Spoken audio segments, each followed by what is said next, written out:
What's going on, guys? We are back in the garage and we are going to be installing the AOOCCI BX. Now, if you follow the channel, you know that recently I've reviewed the AOOCCI C6 Pro, and that's an Apple CarPlay with cameras. It was a really good system for the price point.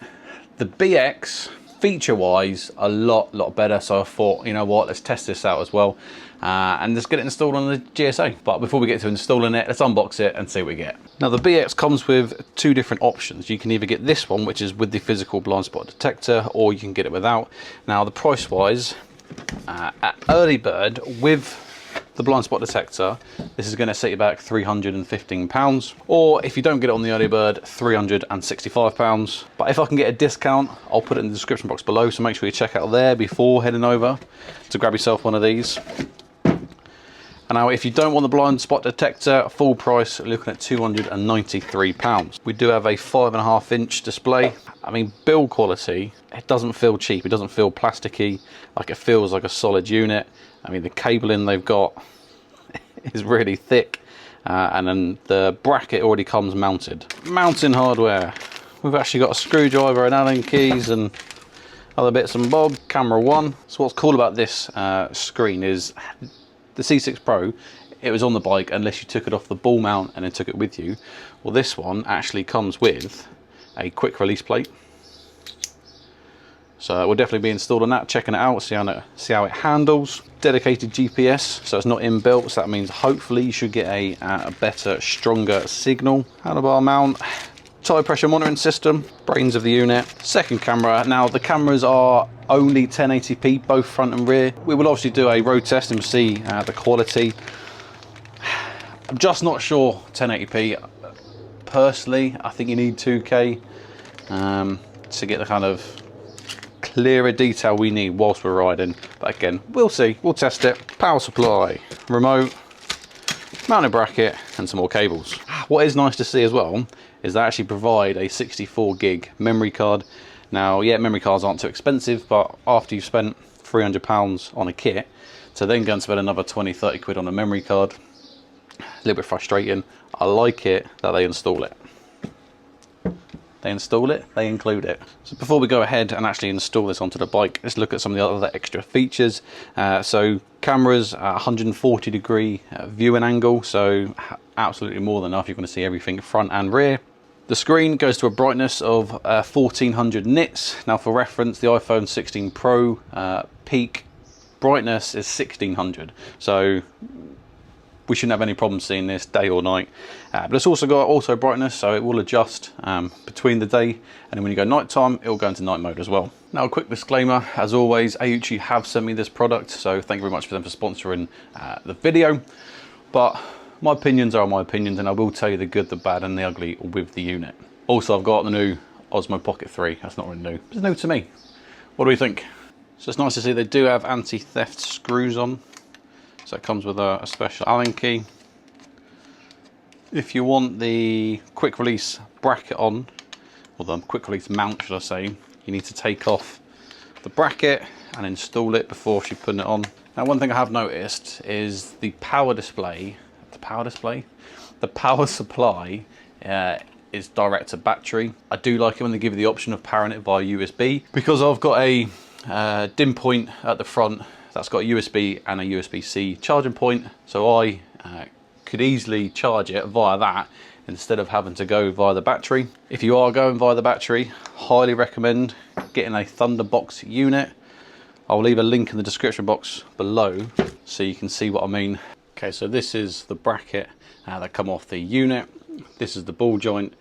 Ball joint was originally on the bracket like so. What I've done, separate the ball joint, mounting plate on one side, quick release plate on the other. That's it. Now put this back on to the screen. Job's a good one. And there's a lot of bags, and in the bags there's a lot of screws and extra kind of parts. So just be mindful of when you are getting the bits out, because I almost didn't find the second screw to replace to the back of this part. It's all good. All good. Now, if you do want to grab yourself one of these, like I said, link in the description. It is an affiliate link, so I do get a little bit of a kickback. You don't pay any extra, but obviously if you use my discount code, you get a little bit off. So really, it's a win-win. I was really impressed with the C6 Pro. Like, for the price point it put out, the quality of the screen and all of it actually was a really good unit. So I've got high hopes for this one. Now, annoyingly, the spaces they've given me don't go down to the crossbar on the GSA. I think it's like a 22mm. I've got my TomTom unit up here with a round mount, and even though this unit has a ball joint on the back, I've just connected one of my spare ram arms and it doesn't go tight enough, so the ball isn't big enough for the ram mount to hold it, which is a shame because I can't put it on the crossbar, so I would have just put it here utilising this ram mount. All they had to do was make the ball a little bit bigger, like we're talking probably a few mil, to match the size of the ram mount, and then it just would have meant flexibility of mounting this so much easier. Because as you can probably see, the GSA handlebar, although wide, it doesn't actually have a lot of space. I've got my quad lock in the middle, and the handlebar as well, it increases its thickness. It's not one thickness throughout. Out on the edge by the mirrors, it's thinner, and then it gets thicker and thicker until the center point where it's at its thickest. So it does make mounting a little bit more difficult. Might have to take off the quad lock for this review. But I do like the quick release system. That's what my TomTom's got. Quick release. I just take it out, whack it in my pocket when I go inside, and the bike's left outside. Nice to see the spacers do have the diameter on them. So A, it makes pairing them up easy. See, it does say 22 and a 16, but the 16 is still too loose. So maybe the crossbar isn't 22. Well, that was a waste of 10 minutes. I was trying to make a spacer for the top bar, but it just wasn't tight enough and it's just spinning around. Alright, off with the quad lock it is. Okay, so that took a lot longer than I would have liked. The mounting angle isn't the best. It's not personally where I'd want it, and I want it long term. Like I said, the handlebars, there's not a lot of space to actually mount stuff on. That's why I've got like the TomTom up here, the quad lock mount, so my phone goes on there. But yeah, wasn't the easiest, but it's done. I've got the quick release plate on. Like, super easy, super simple. There's a button on the right hand side, depress, and it just slides off, and then push it on. Don't need to press anything, so it feels like there's a little bit of play, but between the arm and the mount there's like a little rubber gasket, so potentially it might be like more of a vibration dampener, because on the back of the screen where the bracket mounts on definitely is for vibrations. Come to me, my little pretty. Those there on the four mounting points are vibration kind of sponges, and that little black spacer is the extra seal. So it's just a little bit of play. But overall, this is the cockpit view. Like, my phone sits there anyway, and I use obviously my phone for Apple Maps all the time.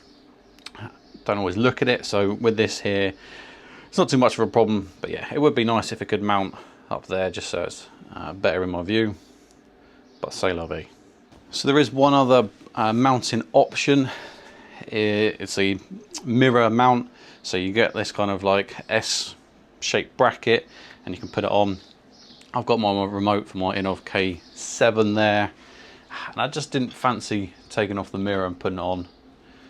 So that's where it is. But you do have a second option if that doesn't work for you. Over lunch, I realised that the intro was blurry, and I don't know why. It wasn't focused on me, so I do apologise for that. Anyway, moving on. So the cameras, even though they're both 1080, they are labelled front and rear. Now I believe the rear's got more length to it. We'll see if that's a problem or not. First thing I'm going to install, it's got this hench-ass splitter cable. This is going to go into the back of the screen.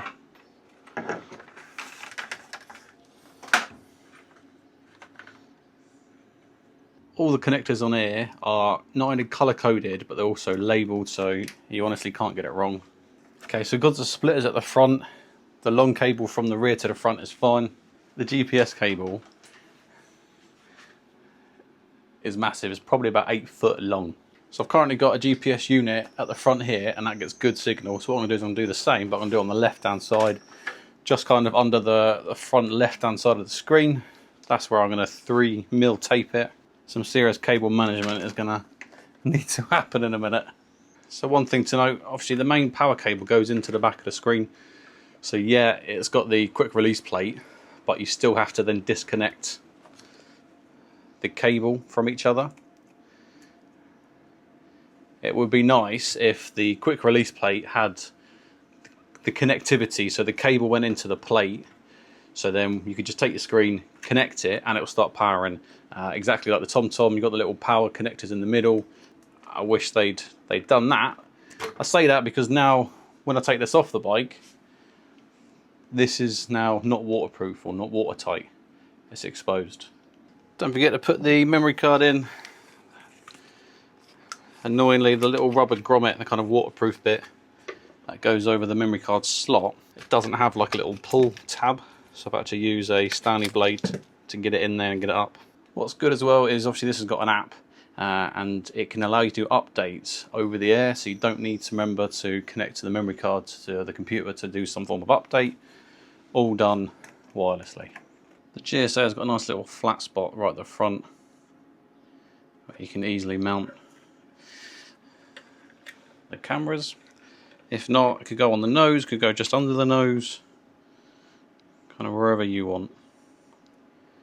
It's got a 3M tape at the bottom, so if you want to stick it to it, you can, but it's also got holes in that you can cable tie it. Front camera installed. Now I've got the radar and the rear camera. I've cleaned off a spot right underneath the key slot for the back box, because actually there's two kind of perfect flat spots. So I've cleaned it. I'm just going to 3M tape it to there. He says if this stuff wants to come off. There we go. Bike's on the centre stand.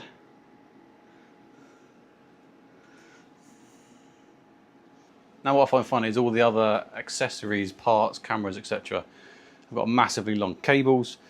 The radar cable length is tiny. It's probably about 2.5 foot long. Now luckily this will be going into my Thunderbox, which is situated just at the rear of the rider seat, so it would just about fit.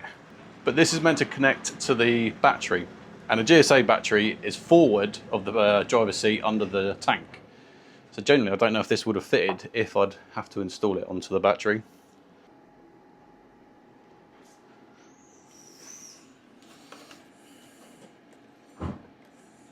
Now the power unit, the block itself is kind of in the middle of the cabling, which I'm not going to lie, isn't very useful. It's not very helpful for me.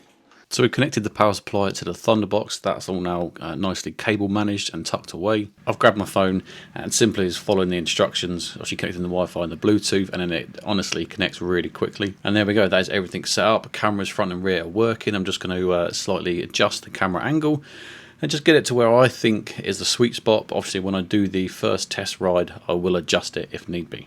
Well, there we go, everything's fitted. Radar at the rear, rear camera, front camera, GPS here, power and brains unit under the seat. Now I just need to do some cable management. Let's go and test it on the road and see what this unit is really like. Oh, I also put on the tire pressure monitoring system caps and bound them, so that's all working. Connected via the phone, via the app, all really simple. Editing this video, I've realised actually it's long enough, so I'm going to stop the video here and I will do a separate first ride with the BX system from AOOCCI and a separate video coming up very soon to the channel. So guys, if you've found it useful, you've liked it, give it a thumbs up, more importantly subscribe to the channel. We've got plenty more videos coming, and yeah, stay tuned for the first ride with the AOOCCI BX.